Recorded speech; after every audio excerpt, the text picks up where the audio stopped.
오늘 함께 읽은 가나의 혼인잔치 이야기는 예수님께서 메시아로서 삶을 시작하는 그런 신호탄과도 같은 이야기입니다. 그것은 베들레헴에서 태어나서 나사렛의 작은 동네에서 목수의 아들로 자라나신 예수님께서 사실은 하나님의 아들이었습니다 라는 것을 나타내고 있는 사건입니다. 또한 이 본문은 예수님의 생애에서 예수님께서 하고자 하시는 일이 무엇인지 우리에게 알려주는 사건이기도 합니다. 요한복음은 다른 복음서와는 조금 다르게 예수님에 대해서 이야기를 전개해 나갑니다. 먼저 하나님의 성육신을 이야기합니다. 태초에 말씀이 계셨는데 그 말씀이 곧 하나님이라는 겁니다. 만물은 말씀으로 창조되었고 말씀 안에 생명이 있습니다. 이 생명은 사람들에게 빛이 되었습니다. 그러나 사람들은 그걸 깨닫지 못해요. 왜? 어둠 때문에. 말씀이 육신이 되어 우리 가운데 오셨고 그분이 곧 하나님의 아들 예수 그리스도라는 사실을 우리에게 환기시켜 줍니다. 이것은 전적으로 하나님의 은혜라는 겁니다. 하나님의 은혜. 하나님께서 먼저 우리에게 다가오는 것이지 우리가 먼저 하나님께 가는 것이 아니에요. 하나님께서 우리의 손을 붙잡아서 구원의 자리로 이끄시는 것이지 우리가 구원의 자리로 내 발로 뚜벅뚜벅 걸어가는 것이 아니라는 거예요. 막 선을 행하고 막 참선하고 막 돌을 닦고 하면은 뭔가 깨우침을 얻는 그런 여타 종교와는 다르게 기독교는 오로지 하나님에 의해서만 구원이 행해진다라는 겁니다. 내가 뭔가를 할 수 있는 것이 아니야. 나는 연약하고 나는 불완전하고 나는 깨어진 존재이기 때문에 하나님께서 붙잡아 주시지 않으면 완전한 자리로 들어갈 수 없다라는 사실. 그렇기에 주님, 저는 연약합니다. 저는 고장났습니다. 저는 부족합니다. 저는 완전하지 못합니다. 이 고백이 먼저 되어야 바른 신앙을 만들어가는 기초가 쌓여질 수 있다는 겁니다.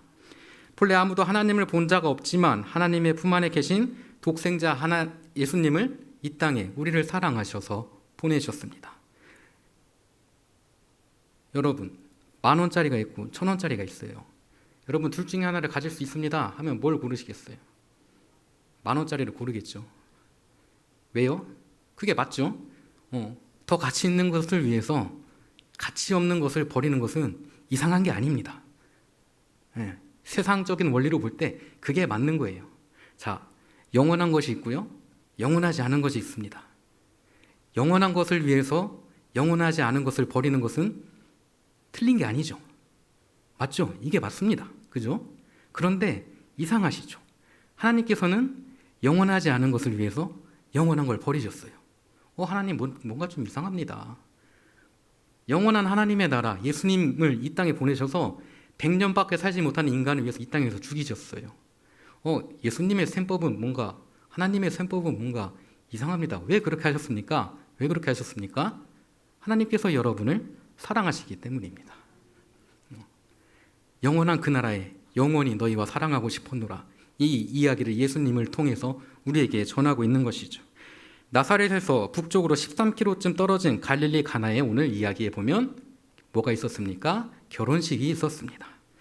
신랑과 신부가 누구인지는 성경에서 나오고 있지 않습니다. 당시에 그곳의 풍습은 결혼식을 하게 되면은 한 일주일 정도 잔치를 이렇게 쭉 계속 해 나가는 거예요. 흥겨운 혼인 잔치가 계속됨에 따라서 어느덧 포도주가 동이 납니다. 예수님의 어머니가 이 사실을 예수님께 알렸습니다. 또한 예수님의 어머니는 하인들에게도 당부합니다. 예수님께서 너희에게 무슨 말을 하든지 순종해라. 뭐라고 하시든지 그 말에 순종해라. 듣고 따라라. 그렇게 이야기 말합니다. 당시 현장에는 2-3통 드는 돌항아리 6이 있었고 그 정도 양이면 한 70명 정도 마실 수 있는 양이라고 합니다. 예수님께서 하인들에게 돌항아리에 물을 채우라고 말씀하십니다. 그리고 하인들은 그 말씀대로 항아리에 물을 채웁니다. 떠서 연회장에 갖다 주어라 이렇게 말씀하십니다. 그리고 연회장에서 그 물을 떠서 먹어보니까 아주 훌륭한 포도주가 되어 있었더라. 예수님이 말씀하시길 물이 변하여 소주가 아니고 포도주 됐네. 그렇게 된 거예요.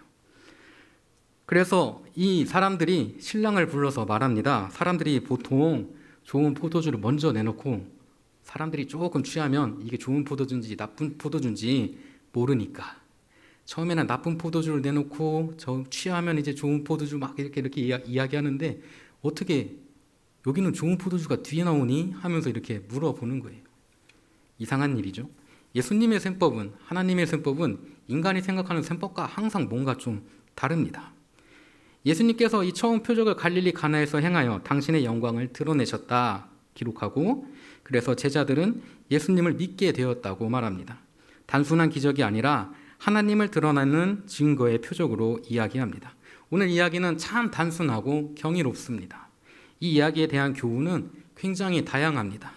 어떻게 이 본문에 접근하느냐에 따라서 여러 가지 방향에서 교훈을 얻을 수 있고 하나님의 뜻을 배울 수가 있습니다. 대개 초점을 어디다 맞추냐? 순종에 맞춥니다. 순종. 여러분 하나님께 순종하고 계십니까? 예수님의 말씀에 순종하였더니 물이 변하여 극상품 포도주가 되었다라고 말합니다. 물을 채울 때 어디까지 채우는 게 중요하다? 아기까지 채우는 게 중요하다. 이렇게 말하기도 합니다. 마지못해서 억지로 하거나 중간 정도만 물을 부었다면 그런 기적은 일어나다 말았을 것이다 라고 말하는 사람들도 있습니다. 그런데 저는 좀 다르게 한번 오늘 말씀을 보고자 합니다. 오늘 말씀에 보면 결혼식의 주인공은 누굽니까? 결혼식의 주인공은 보통 신부죠. 보통 신부입니다. 예. 그래서 원래 어떻게 하시는지 모르지만 결혼식에서 신랑 입장할 때는 앉아 있어도 신부 입장할 때는 일어서서 박수 쳐주는 게 예의래요. 예. 신부의 날이라고 말을 합니다. 그런데 오늘 말씀에 보면 신랑이 누구고 신부가 누굽니까? 안 나와 있어요.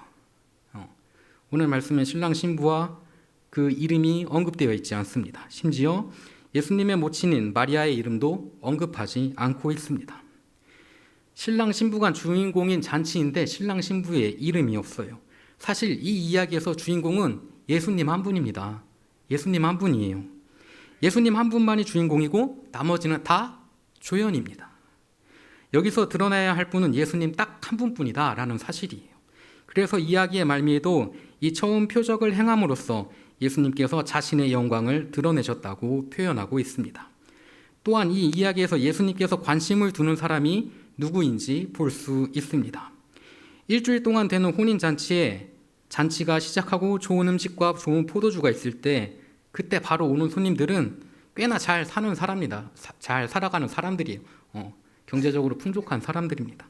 일터에서 내 삶의 스케줄이 막 붙잡혀 있지 않고 언제든지 올 수 있는 사람들. 그리고 포도주가 떨어지고 음식이 떨어지고 시간이 좀 지나서 그때쯤 오는 사람들은 없는 시간 짬짬이 내서 오는 사람들이에요. 처음에 오는 사람들보다 경제적으로 어렵고 소외되고 주변인들입니다.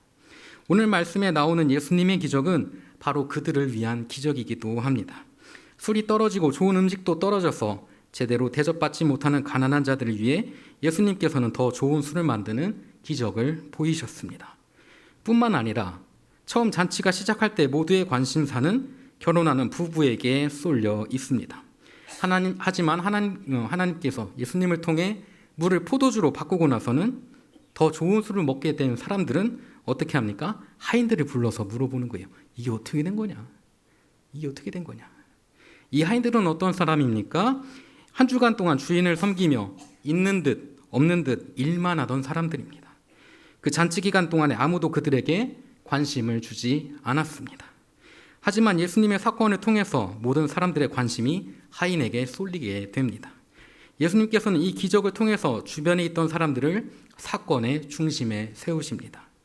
이후에 예수님께서 하시는 모든 기적들이 이와 같습니다.